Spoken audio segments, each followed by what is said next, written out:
Today we're going to talk about apple cider vinegar and the real reason that it actually works to improve your metabolism. There are many kinds of vinegar that you usually find in the middle aisle of the grocery store, and apple cider vinegar has been touted to be good for weight loss, right? I used to hear this all the time and I used to doubt it, but this has now been studied and it actually works. Apple cider vinegar has been shown to reduce harmful body fat and help weight loss. Plus, it actually tastes pretty nice as well. You can put it into a salad dressing, you make it into a sauce or a glaze, or you can add it to a stew. So, I want to tell you what changed my mind. When I first heard that apple cider vinegar could help weight loss, and I was watching people that I knew swig down a spoonful of it in the morning, I thought that's got to be rubbish. Where's the science? There's no reason that would actually work. Well, as a scientist, I keep an open mind. And so when I see data, new data, on apple cider vinegar that actually shows that there's an activity, I actually have to take a look more closely at what's going on. So, first of all, apple cider vinegar is made from fermented apples. It's got vinegar in it, okay? And vinegar is the chemical called acetic acid. Acetic acid. And this simple chemical, acetic acid, prevents fat cells from growing up and from building up, storing itself in adipose tissue. The other thing that acetic acid has been shown to do is it turns down the genes, the DNA, that are responsible for lipogenesis, for creating new fat cells. And so acetic acid, which is found in apple cider vinegar, actually is like gene therapy. It turns down the genes that actually makes your fat grow as well. The other thing that acetic acid has been shown to do is it improves your body's response to insulin. So it improves insulin sensitivity. And that means that when you eat something with carbs or sugar in it, it'll actually help to lower your blood sugar into healthier levels. It's a process called euglycemia. Acetic acid from vinegar actually helps you get there. So, as it turns out, vinegar is really good for metabolic health. Okay, and this is all supported by clinical studies. I want to actually cite one of them. There was a study done in Aichi, Japan, that looked at the impact of apple cider vinegar on body weight in 155 people between the ages of 25 and 60. And these people were considered obese in Japan. Now, you know Japan has small, thin people, but these were people that in Western countries might not have been considered obese, but in Japan they were. Otherwise healthy. All right, and what they did, they broke these people into a couple of different groups. One group got low dose of apple cider vinegar. That's only 1 tablespoon. That's the low dose. And another group got 3 tablespoons of apple cider vinegar. That's the high dose. All right. Now, what they did is they had the people consume the apple cider vinegar dissolved in a little bit of a beverage, water, so it actually prevents teeth damage. And what they did is they had these people, the subjects, consume apple cider vinegar 2 times a day, half of the glass of water in the morning and the other half at some point during the day. And there's a third group that actually just got a placebo, no apple cider vinegar at all, right? So 3 groups, placebo, low dose apple cider vinegar, and high dose apple cider vinegar. And they did this for 4 weeks. And what they found is that people that drank apple cider vinegar, all right, whether it's low dose or high dose, began losing weight after just about 4 weeks. And people in the placebo group actually didn't. And by week 12, this is a 3-month study, those people who had 3 tablespoons of apple cider vinegar lost 4.2 pounds on the scale, or 50% more than those people who had only 1 tablespoon of apple cider vinegar. So the higher dose actually lost more weight. And what was really interesting is that the placebo group did lose weight. In fact, the people taking the placebo actually gained weight while the apple cider vinegar group lost weight. So this is actually a clinical study that proved exactly what I had doubted. And this is the evidence that you have to pay attention to. Now, here's the other thing that was really interesting, and I think the important part. The apple cider vinegar drinkers lost harmful body fat. All right, they lost visceral fat. And their blood lipids actually also improved, the lipid profile, and their blood pressure also improved, probably because they lost body fat. Now, other apple cider vinegar studies have also looked at different parameters, and they found that people who drink apple cider vinegar or take apple cider vinegar actually reduce waist circumference, right? Now, your waist circumference, which is the belt around your waist, actually expands when you've got a lot of visceral fat. This is the harmful body fat, and it shrinks when you actually lose your visceral fat. And apple cider vinegar can actually shrink your visceral fat and shrink your waist size. Okay, so here are some vinegar pro tips. First of all, when you go shopping for apple cider vinegar, there's usually a bunch of choices, and I encourage you to pick up the one that attracts you the most and look at the ingredient label. You want to make sure it's just pure apple cider vinegar, all right? So many products, especially in the middle aisle, have lots of other ingredients that you don't really want to put in your body. So always look at the ingredient label. That's number one. Number two is that you can do research online to see if a brand that you like actually has a good reputation or not. All right, so go ahead. And you don't want anything added to it, but you also want to see if anybody else have any complaints about it. Now, what you got to realize is that although apple cider vinegar is a type of vinegar that was studied in the Japanese study, for example, that I cited, and some others, acetic acid is present in any vinegar. So you could swap out apple cider vinegar for, let's say, white vinegar, or black vinegar, or red wine vinegar, or balsamic vinegar. Okay, that's probably an expensive swap out. Or malt vinegar, which you'd find in a pub for fish and chips, or sherry vinegar. Okay, all of these will be beneficial because they all contain acetic acid. That's a key thing that you need to know about. Any type of vinegar actually work. Now, how do you use these vinegars, right? Because you don't actually have to drink it out of a spoonful. And by the way, again, come back to the pro tip here.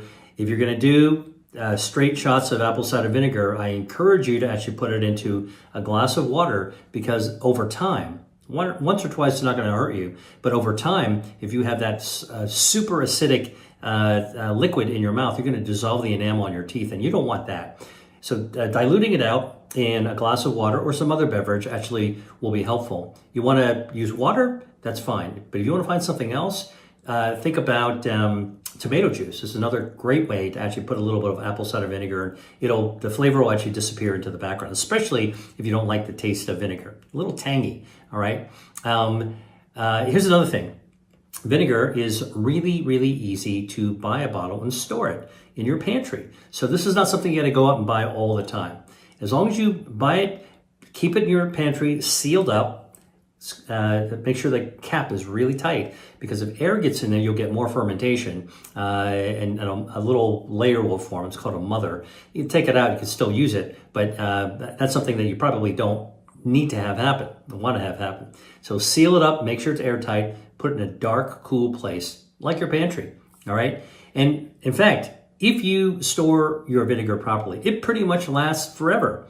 All right. This is actually something that really, really keeps for a long time. So now the other thing I think is for you to know is that you can use apple cider vinegar and other vinegars, acetic acid, in salad dressings. You can use it in sautés. You can actually put it on something you're going to roast or bake. Lots of different ways to actually get apple cider vinegar into your body. And just think about it. 1 tablespoon or 3 tablespoons actually gives you benefit. That's not very much at all. Anybody can actually do it. Today we're going to talk about the remarkable benefits of eating blueberries and how they can heal your health. Eating blueberries can improve your metabolism. How do they do this? Blueberries contain bioactives. One of them is called anthocyanin. The other one's called proanthocyanidin. The other one's called quercetin. And these actually improve your metabolism.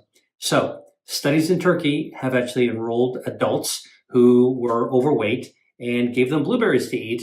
And what do you think they found? Well, first of all, these adults were put on a reduced calorie diet and a little bit of exercise, just so they weren't couch potatoes and they were moving and not eating too much. And then after 6 weeks, they gave them blueberries to eat. How much? Really just a quarter cup of frozen blueberries every day for another 6 weeks. But they gave one group of blueberries, one group of placebo. So you know what they found?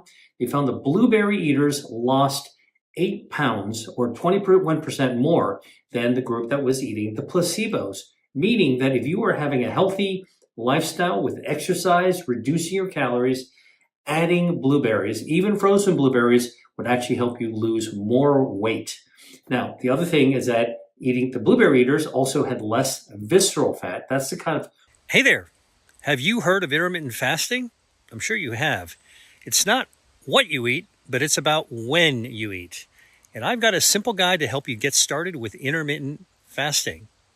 If you're looking for an easy way to boost your energy and improve your health, and maybe shed a few pounds along the way, this could be the perfect solution for you. In my guide, I'm going to show you how fasting helps your body burn fat and also repair itself. It's an easy thing that you can do effortlessly every single day. Plus, I'll give you tips on how to succeed with intermittent fasting. And I'll tell you the science behind why this works. Just click the link below to grab your free copy, or scan the QR code on the screen right now. Now, let's get back to the video. Harmful inflammatory fat that you want to get rid of within the tube of your body. The blueberry eaters also had better insulin sensitivity, meaning that they had better overall metabolism as well. Now, here's the thing about blueberries. They are in season in the summertime, and if you're going to go out to a farmer's market or grocery store looking at blueberries, here's a little tip of what you actually want to be able to avoid. Don't go for any of the berries that are green. Avoid those. They're not ripe. And don't go for any ones that are really, really softened up. Those sort of on their way to rotting. So just avoid those. And if you can't get summer blueberries, that's okay. Frozen blueberries, just like that research study showed, are actually just fine. Here's something else you might not know about blueberries. They have other names. So, for example, they've been called wild huckleberry or even whortleberries. And in Europe, they're known as bilberries. Use the name that you're most familiar with, but you recognize them on sight. They're these tiny little dark blue, super sweet berries that you can find during the summertime. Now, here's how I like to use blueberries. I like to eat a handful of them in the morning, just rinse them off. Always rinse off your blueberries. Organic is even better. And then dry them off and just pop them into your mouth, all right? That's a great way. Or you can add them to some yogurt. I always use whole fat yogurt. You can also sprinkle them into a salad. And if you're a baker, add them to muffins. Those are easy ways to actually get blueberries into your system. All right. Second incredible point I want to make is that eating blueberries reduces inflammation. And the reason is that these bioactives, the anthocyanin, proanthocyanin, and quercetin, are powerful reducers of whole body inflammation. And we know that inflammation is responsible as a root cause of many chronic diseases. So it doesn't matter what you got. If you actually eat blueberries and reduce inflammation, that's actually going to be beneficial to your health and help you heal faster. Okay, the third point I want to make about eating blueberries is they actually improve your immune defenses as well. And this is a really interesting one. Why do we want good immune defenses? Well, protects us from infection from the outside world, for example.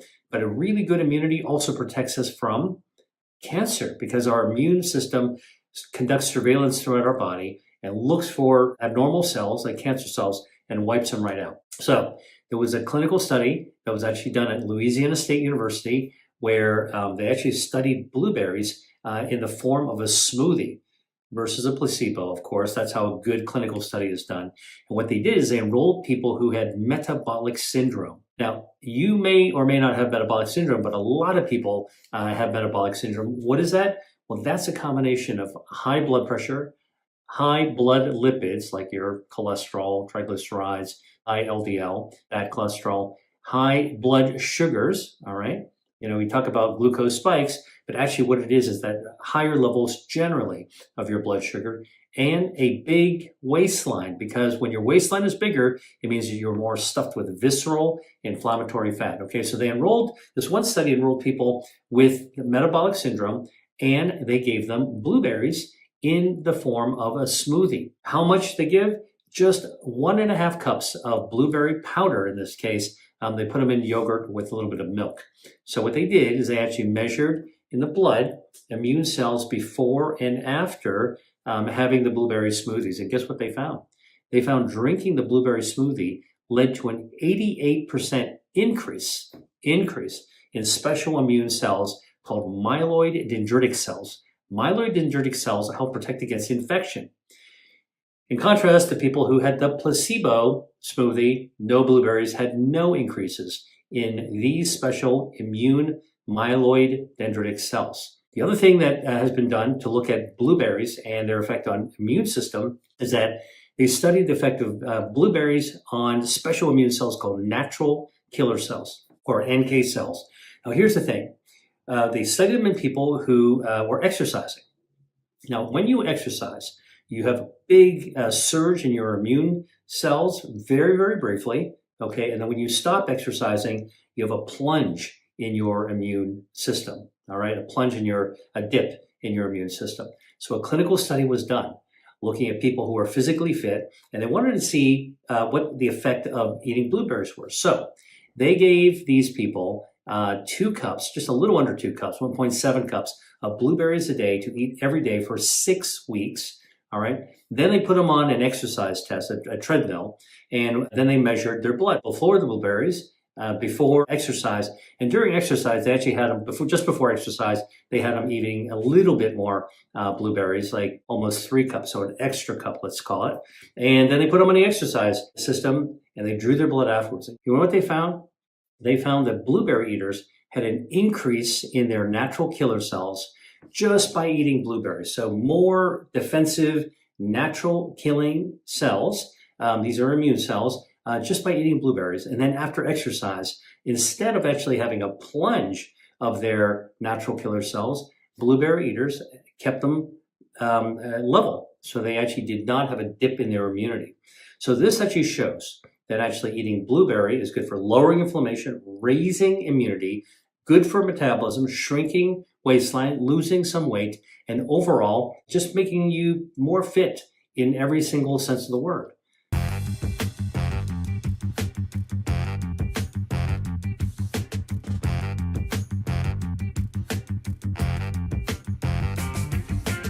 Hey, I'm at the famous Union Square Farmers Market, Florida Green Market, and I'm just going in. I thought I would actually show you what you can find in a city market. Let's go. Great thing I love about farmers markets is they got everything. They got flowers. Look at these beautiful flowers. So they have got different booths selling all kinds of goodies. This is a place that does organic lettuces, and you can kind of see their nice little packages, different kinds of lettuces, and here's some sorrel. And what I think is interesting about lettuce is that we used to always think about them as just salad greens, but even though the lettuce is very watery, it actually has different pigments, and the lettuce with red pigments contain cyanidins. This is like anthocyanidins and quercetin. Both of these are the same things that are actually found in berries and other types of healthy vegetables that activate your metabolism. So check it out. This is rosa lettuce. It's got some red pigment to it. Look at this one right here. I think of this. So the pigmented lettuces actually are good for the health. And why do I get organic? The reason you want to get organic is because organic foods, fruits and vegetables are grown without pesticides. Pesticides are kill all the insects so that the crop actually can be more productive and look a little better. But the issue is that the insects that nibble on the plants actually stimulate the plant to produce bioactives. So many of the bioactives, like the cyanidins and the quercetin we talked about, are made in a plant in part as a wound healing response to the nature that they're grown in. When you actually treat with pesticides, you kill off the bugs, less injury, less nibbling on the stems, and you actually, that plant needs to make less bioactives. And so when you actually have conventionally grown with pesticides, fruits and vegetables, you get fewer bioactives. When you actually get organic, you get more bioactives, more natural, more living in nature with the little bugs nibbling on them, and so they actually have more bioactives. That's a reason actually to buy bioactives, and that's why I'm here at this stall in the farmer's market. Let's go check out some other ones. All right, I found something else that I love. Ramps. If you don't know what ramps are, these actually come out in the late spring just for a few weeks, and these are related to the onion family. They grow wild. They have this bulb with a beautiful leaf, and what you do is you clip off to the bulb, and you can wash off the leaves, and all you have to do is to put them on a plancha, like a griddle, a little bit of extra virgin olive oil, and just let them sit there for literally like 10 seconds, 15 seconds max. And you pull them off, and you wind up just having this delicious spring fresh vegetable. You don't need to do very much with it. It is absolutely delicious. I love ramps. Now, here's the thing. Ramps are actually very healthy for you. Like other families of allium, onions, garlic, shallots, ramps actually contain the bioactives, camphorol, quercetin, rutin. These actually are good for the circulation. They activate your metabolism. And the other thing that ramps actually are able to do is lower blood pressure and lower blood lipids. And so these are the types of bioactives that I'm talking about. But more importantly, this is a delicious seasonal food called ramps. I encourage anybody who isn't familiar with ramps to give it a shot. This is a beautiful display, though. And I can't wait to cook with some of these. All right, I found another favorite of mine. Go check it out. So there's a line that thins out a little bit. I'm going to reach over there. These are pea tendrils. This is actually the delicate leaves of the plant that produces spring peas. Now, let's see if you can see them through there. These are a little bit more than sprouts. They're shoots, but they have stems and they've got delicious leaves. They kind of taste like fresh peas a little bit, and they're great to cook with. And they contain camphorol and quercetin, just like I talked about with ramps.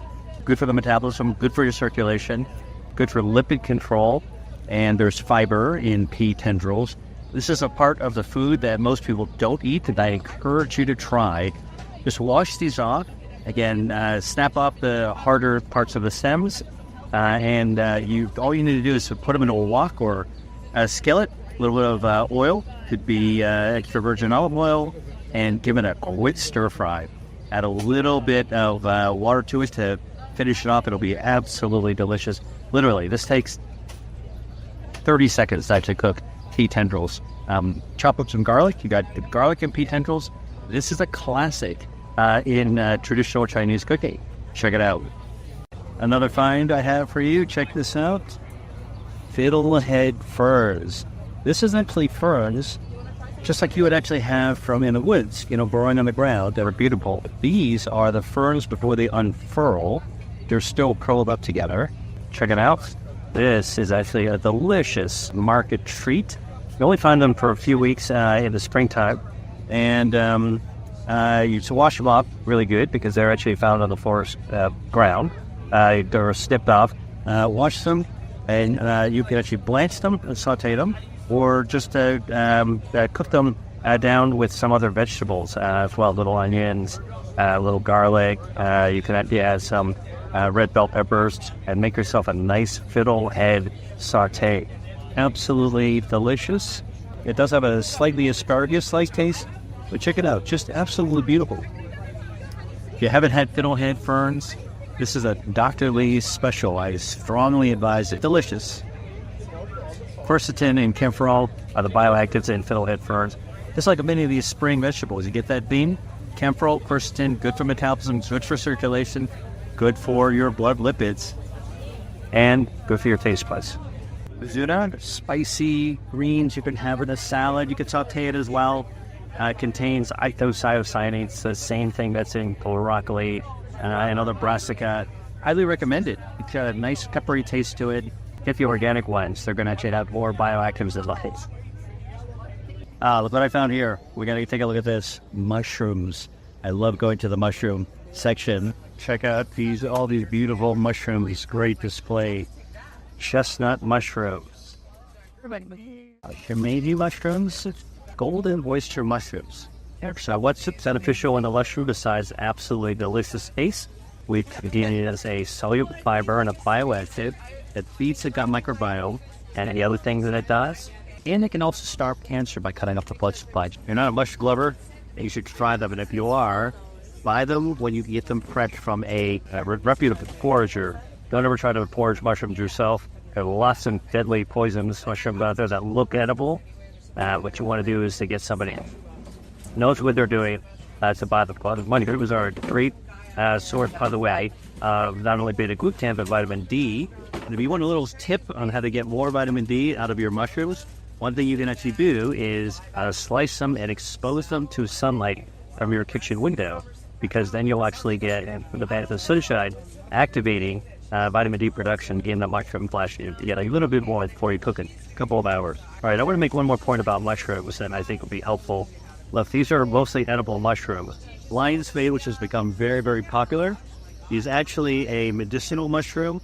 It's used in traditional Chinese medicine and Asian healing. It does actually taste pretty nice, but it's actually traditionally a medicinal mushroom. I like to suggest that you leave the medicinal mushrooms for traditional healers to use and not just for culinary use. Some of these other mushrooms are just culinary mushrooms. Keeps the culinary mushrooms in the kitchen, medicinal mushrooms when you need them within the hands of a traditional healer. That's the safest way as you get. But I am so delighted that get these great fresh mushrooms at the Union Square Market. Look, here's something else I found. Check this out. Anyone recognize what these are? Chamomile. Part of chamomile tea? Here is fresh chamomile. Look at that. It is so interesting how beautiful it is. Look at the tendrils. Here, it looks like a gigantic bunch coming out at a time. Here you go. A bunch of chamomile. So, what is in chamomile? Chamomile contains a bioactive called apigenin, and apigenin is actually a mild sedative, which is why it actually causes your brain to relax, which is why we use chamomile tea as an herbal tea to relax. I don't usually see these in the farmer's market, but they are absolutely beautiful to take a look at. When I hear something else pretty unusual, thyme flowers. I did not know that you can actually craft thyme flowers. How beautiful these are. You can actually put these in as a bouquet, in a vase. I'd use them as a garnish. This part of flower. Okay. Can use these to cook with. They're firmer than, say, the chive that they all grow together. Oh, wait, this will come out of the plant. So I just pull these off very gently. So this is a regular chive. Correct. And feel how it's flexible? Yeah. So this is firmer because it's holding up the flower and the blossom. Very interesting. You use this as a garnish. I do. I just pull this off like this, sprinkle it on my food, and today I tasted it. It's pretty strong. Usually it's a little mild, but it's very Strong like chive flavor? Just like a chive, yeah. Wow. Tastes just like a chive. All right. Thank you very much. You're welcome. Have a good day. Wow, that's an amazing discovery. I just made chive flowers actually taste like chives. Next time I find them, I'm going to go eat some more. Amazing. And check this out. Unconventionally grown specialty produce. I want to show you what kinds of things are here. Dandelion. But check this out. Red Russian kale, micro borage, micro tatsoi, Tokyo bacana, micro kohlrabi. Over here, what else is here? Stinging reta. Silvery leaf. The wild one? Yeah. And never know what you're going to find in farmer's market, but this is actually a great place to discover new seasonal things.